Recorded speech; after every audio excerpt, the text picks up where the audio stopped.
I think what we'll do now, chat, is we'll take a moment to pause and pivot to another topic of conversation. Okay. I don't really know where or how to start with this conversation, but there were events taking place in America yesterday that for many of us were rather startling, let's say. To some of you, though, perhaps it was a good thing that happened. I've been thinking and reflecting on what I saw for the last, however many hours that it's been, slept on it.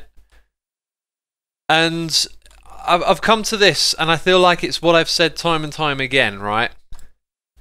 We are currently living separated from one another with entirely different perceptions of what reality is. It's a technological issue. It's a social issue. It's fueled by social media. And people don't share a common understanding of events and facts anymore.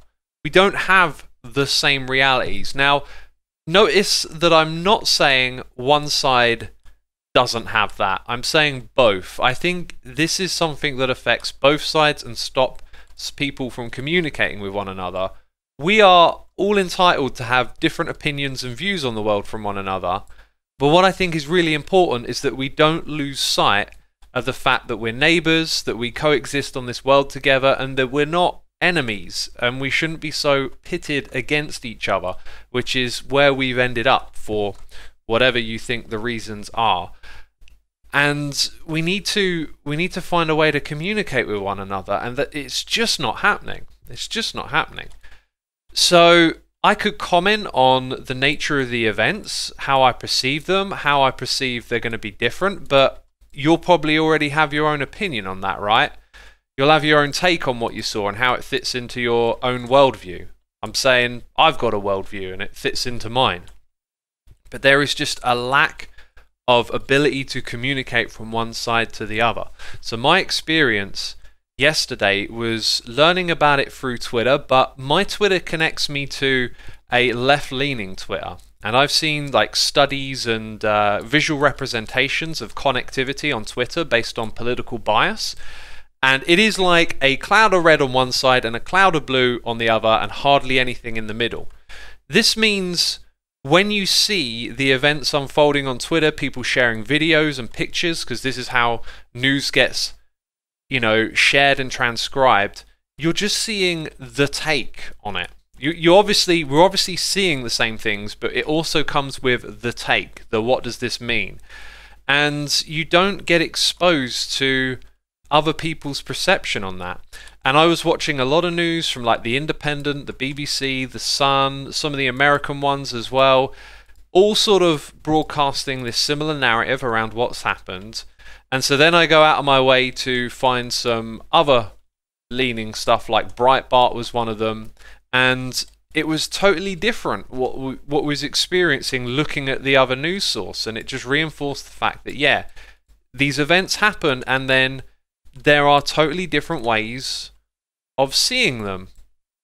And I'm not trying to judge and say one way's wrong or one way's right. I think what's important is understanding it's not about sides, that we're all being affected by this, and realizing that, I believe the cure to some of these problems is the ability to communicate with one another, which we seem to be lost from right now.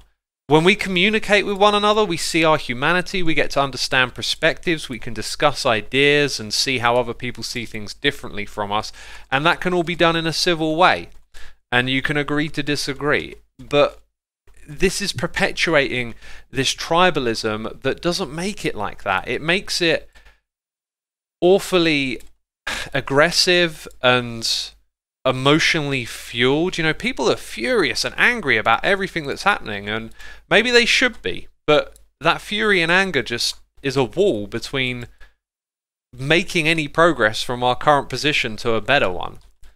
And one of the things that happens is that the slam dunking, as I've come to know it, to be called by people that use it and to people that don't. I've also developed the term people gawking for when we have our Karen memes being shared on Reddit, where we take someone obviously not in a great situation and everyone gets to slam dunk on them and talk about how awful they are in this situation. Well, that's what happens when these events happen and the event is shared, is that everyone's putting down their slam dunk on it as well. I saw so many tweets that were like referencing the current event to different events in the past, like the Black Lives protests, and then talking about hypocrisies between the different takes on events. As soon as you go over to the other side of the fence and listen to what those people are saying, you don't have to agree with it, but you can certainly see how these slam dunk tweets aren't going to help anyone. It doesn't relate to the way other people are perceiving the events. And so this culture of like showing the worst of each other and constantly slam dunking and playing the old logic, you know, defeated by facts and logic, clickbait. It's just ruining. It's ruining everything, I feel like. And it's kind of heartbreaking because the past 5 to 6 years, even longer than that really, this is all steadily creeping up, and then the last 4 years particularly, it's been a series of events that has deepened the divide over and over again, and to the point where I feel like probably around the election this year that it's kind of set in my mind that, oh, this is like nothing really can shock you anymore, but it will. Yesterday's event shocked me, but I wouldn't be surprised if something worse happens after this, because I don't see the direction changing at all. It's just a constant case of division, and all these events and things that are happening are just perpetuating these problems. And so as to, you know, take it back a step to the whole concept of like slam dunking on one another, no one wants to be slam dunked on. If you've got a political opinion, it's going to be a far better and healthier thing if you have a genuine conversation with someone, discussing ideas and looking at things from different perspectives, than getting the barrage of hate with the slam dunk and the, you said this, but, you know, previously you said that. And I think that hypocrisy, when we point it out, we kind of forget that it's quite easy to be hypocritical. So often when events happen, you have an emotional response and then you try to use logic to back it up and make your point. But it's not the logic that comes first. So you look for the thing to fit the mold. This thing happens, and then you find the reasons and the arguments that back up your feeling. And then that event can happen in a similar context from the people on your air quotes side, and then all of a sudden your own logic and reason doesn't hold up anymore. And so it creates this constant division of people looking at the other side like they're not human, they're not smart, saying horrible things about each other, and all it ever does is fuel the situation and make it worse, right? Yes, you can support anything with logic, says Prutz. You know, logical reasoning, sometimes it's not even good logic, but yeah, you can find a reason to support anything. Reasoning is not often as good as you think it might be, I guess. And so when you use these ideas of, oh, I'm thinking clear and logically and reasonably, you might miss how emotionally fueled your views are on things. And then it just extends itself to this environment where we're high-fiving each other for having the same type of view and slam dunking on someone who doesn't, all around this idea of logic, and sort of missing the point that we're all emotional and that we're not properly communicating to each other. It's getting worse, and yesterday's events were not only like hard to look at because things like that, you know, are generally difficult to look at and see, you know, the unrest and disruption, but like when does this start to U-turn and go in the other direction? When are there going to be signs of this is going to start to fix itself? You know, we're all living in very different information ecospheres, or whatever you want to call them. We're segregated from one another. We're fed completely different forms of reality based on events that happen because of social media and the way that information spreads for it. And the signs of this changing are not in sight. They're not in sight at all. And it's scaring. It's getting scary. You know, it's getting really scary. And I'll turn it over to chat here now. We'll take a moment to read chat and see if we get some interesting points of view. One thing I want to point out is that I have, as you know, a left-leaning bias, but I've avoided from saying all the things that people on the left would say about yesterday's events, because it is in no way, in my opinion, it doesn't feel productive to say any of that. Everyone's already shouting at each other, and we need to get away from this idea that when the event happens, it's about, oh, pointing a finger and you're wrong, and more about we need to communicate to fix this stuff. I'm not making excuses or playing the look the other way game or anything like that. I think just what's currently happening is just so unbearable. Apparently Twitch has been banning creators for saying stuff about it since yesterday. Okay. I feel like everything I've said is reasonable. I haven't tried to cast anyone or say anything negative against any group of people, right? So Richmond says we just need to remove Trump from office and things will get back in order. See, that I don't see that as a solution at all, because there are people rallied around this man who have brought into the things that he's said, and he's already on his way out and things are getting worse. It could spark something a whole lot worse when he is actually out. I think they must be shown that Trump is a very bad person, says Jerp. You got to realize how different their portrayal of someone is. Like, this is what I'm saying. Social media, like, it's easy to think you're wrong, I'm right. It's harder to realize that people have got really different versions of reality and are not talking to each other. Y'all have listened to my streams before and probably know what I think about Trump. Saying that doesn't change anything for someone who supports him. And we still have these completely different realities, and it's fueled by social media, this separation where our biases just get incredibly exaggerated. One message in chat says the people that stormed the building were not Trump supporters but fake Trump supporters. I don't know for what reason you believe that, i.e., does that therefore make an excuse for the events that happened? I don't know, but like, I don't know what to say about that. It's clearly, this is like going back to the Black Lives Matter things and protests that I said earlier in the year or last year, where you had, you know, protests turn ugly and clashes happen with police and, you know, property damage, and again, people like to fit things to their worldview, so you had a whole group of people coming out saying the protests are wrong, they're rioting, it's this and that.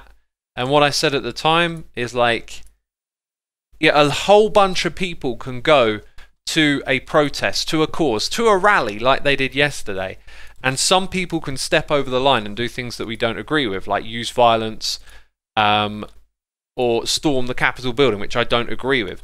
You also got to realise that that's not what everyone there is doing, and so I think it is unfair to talk about it as if the whole crowd is that one thing.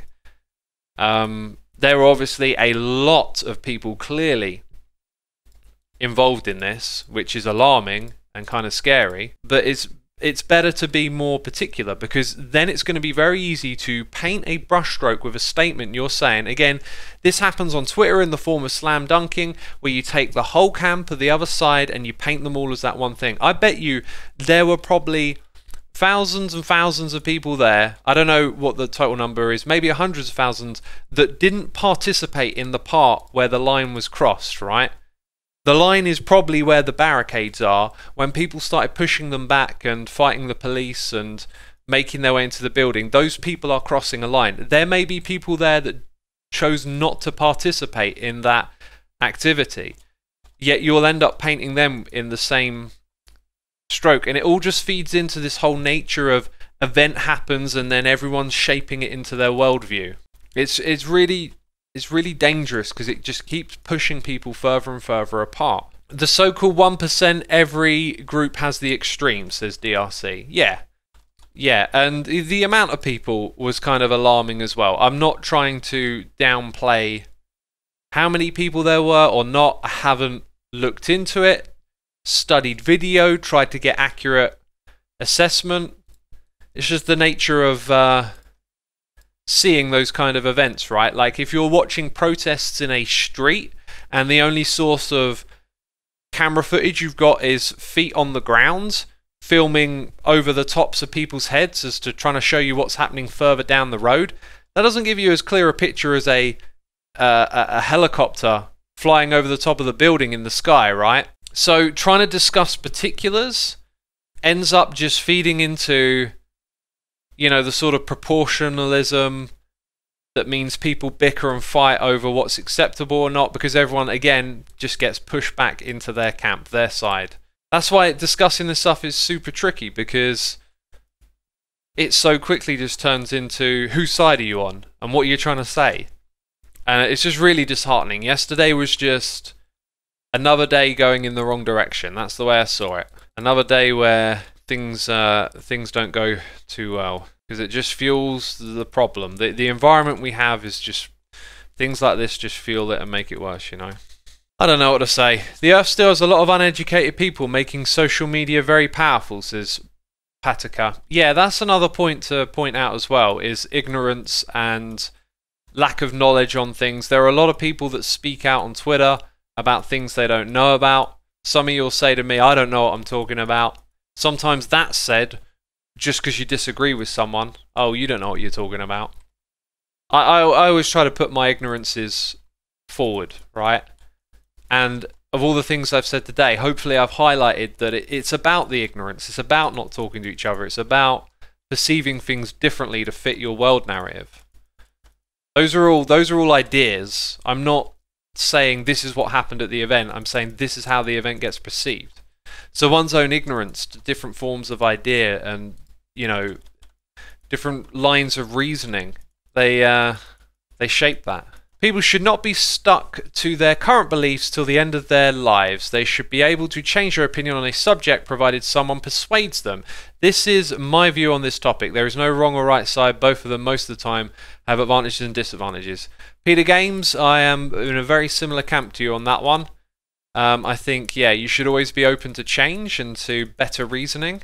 No matter how entrenched you are or how firmly you believe in anything, really, if someone can open you up to a better way of seeing things, then you get to participate in that, in the better way of doing something. If you've been kicking yourself in the head for 10 years to find out that kicking yourself in the head is not good for your health, then it's better to get on the other side than to hold your pride and act as if no, even though everyone's telling me it's wrong to kick myself in the head, I'm going to continue doing it because I don't want to be wrong. Being wrong is a blessing a lot of the time. Lets you know, hey, this is the right path to walk now. Glad I found out. Glad I found out. Anyway, chat is getting pretty heated. It's getting back and forth. Look, here's my message to Ollie. If you've got someone who's on that other side of your opinion, okay, don't get into that mindset of what's wrong with this person and hypocrisy and ignorance and like that slam dunking culture of Twitter. Try to be patient, try to be calm, try to find a common ground, a way to talk about something, maybe just a shared interest. Like, this stuff ain't going to get better until people start talking to one another. It ain't going to get better until, you know, we're not so polarized and opposite from one another. That's what I'll say. I think we'll have to move on because chat's pretty heated. And I think I got all of that off of my chest, which is what I wanted to do, because it was just so, yesterday was so disheartening. It really kind of rubbed me the wrong way and reminded me of like quite a few years ago when I used to watch a lot of news and get really sucked into it and constantly feel this sense of doom and gloom, and I needed a little distraction from that yesterday, so we did the chess live stream.